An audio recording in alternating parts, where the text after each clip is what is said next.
bien enquêté. C'est une de mes plus grandes fiertés Ouais, je sais. quand je suis rentré au Paris Football Club.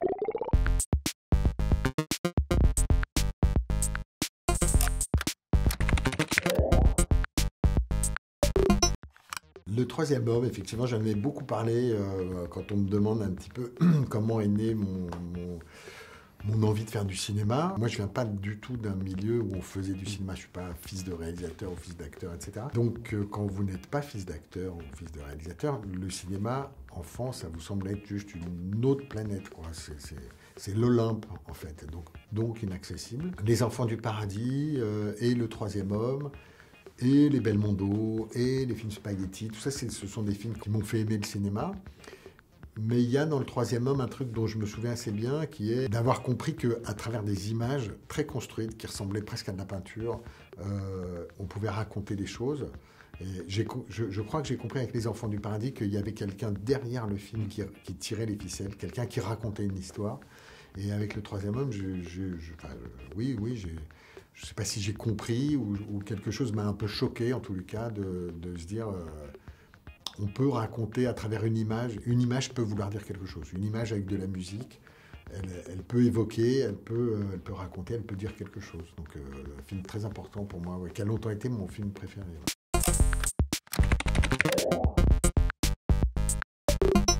L'Action Christine, le Grand Action, l'Action École, etc.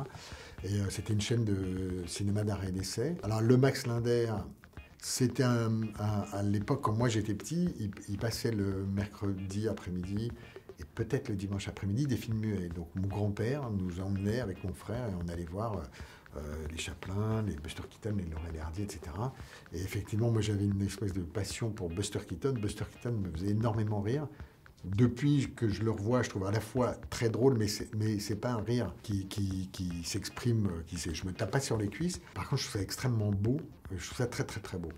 Mais à l'époque, je trouvais ça très drôle. Et le Max Linder est toujours sur une avenue qui s'appelle les Grands Boulevards à Paris. Et à l'époque, il y avait un cinéma tous les 30 mètres. Donc, si vous voulez, on était avec mon frère notamment et ma sœur qui est un peu plus jeune.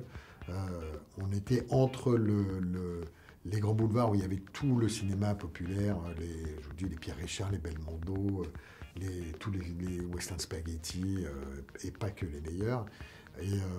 Et de l'autre côté, de chez nous, à la même distance, on avait l'Action Lafayette, où là, il y avait le cinéma américain, alors c'était aussi bien les comédies musicales, ils appelaient ça des festivals, et donc c'était Festival Bogart, Festival, je sais pas, Marx Brothers, Festival Gene Kelly, voilà.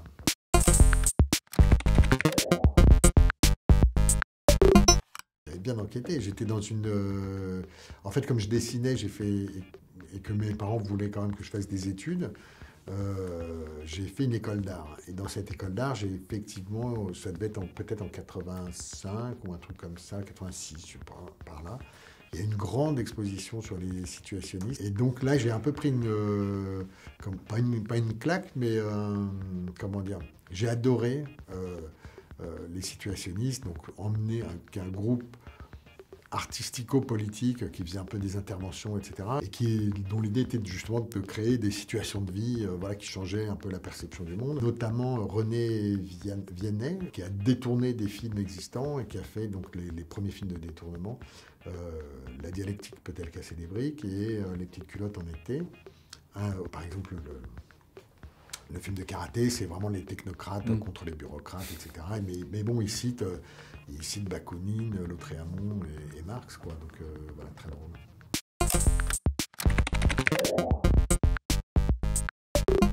J'ai essayé de faire un film merveilleux.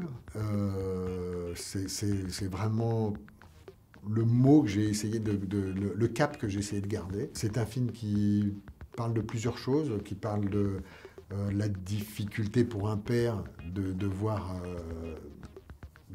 son enfant grandir et donc sortir de l'enfance. Et donc la fin de l'enfance, il y a quelque chose d'assez douloureux quand même, ou assez déchirant plus exactement dans la fin de l'enfance de votre gamin. L'autre chose, c'est sur justement quelque chose qui m'est peut-être, je sais pas, enfin ça m'est très personnel parce que j'ai 4 enfants, dont 3 filles, donc ça me touche quand même beaucoup.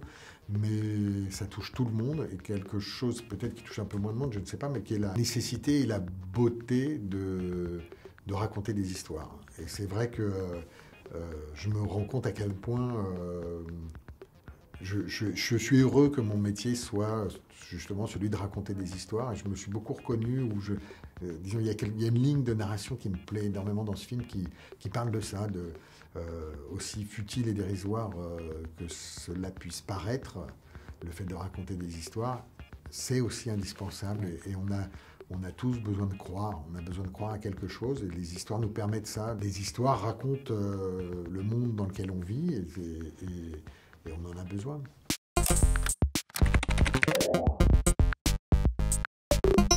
Ah oui, alors Derrick contre Superman est un film que j'ai réalisé avec Dominique Mézeret. On était deux, c'est un petit court-métrage donc de détournement de séries télé en l'occurrence.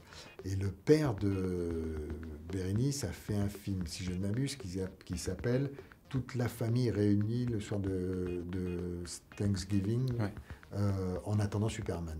Le père de Bérénice, Miguel Bejo, était réalisateur en Argentine au moment où la dictature est arrivée. Et ils ont fui la dictature et ils sont arrivés en France et il est devenu étalonneur pour le cinéma. Et voilà, et il aurait pu développer une espèce de mélancolie, voire d'aigreur, voire de colère par rapport à ça. Et en fait, pas du tout. C'est quelqu'un d'extrêmement solaire, positif, souriant. Et voilà, c'est très, très courageux.